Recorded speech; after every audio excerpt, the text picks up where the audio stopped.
Simon and Schuster Audio presents The Secret Orchard by Sharon Gosling and read by Karen Bartke. Autumn, 1839. She was still smarting from his words as she stormed along the cliff edge. There was a stiff wind blowing from a turbulent sea, but it was not responsible for the salt tears that blurred Ophelia's eyes even an hour after their latest disagreement. "It's absurd," Milton had said dismissively. "But what am I saying? Of course it is, Ophelia, because you're absurd. I'll not hear of it. You'll not go.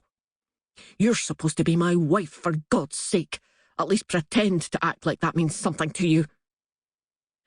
Ophelia Greville would usually be able to brush off her husband's dismissiveness. She'd learned well enough how to do that over the taut first year of their marriage. This, though, this was a cruelty too far. Milton well knew how dear this plan was to her heart, and he would not even begin to countenance the idea. It was spite alone that made him keep her close. There had never been any love in their marriage, only money and his pressing need for an heir.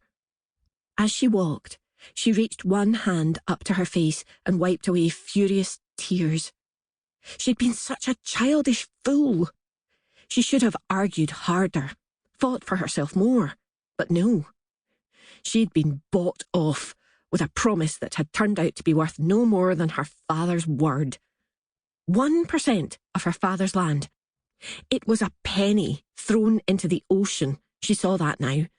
And even that Milton had found a way to argue about. She had wanted to sell her share, had offered to sell it to Milton, in fact, because she needed the proceeds for the trip she had been dreaming of since she was a child, to Africa, to see the vast savannas, the wondrous animals that roamed them. Lord Greville had laughed in her face.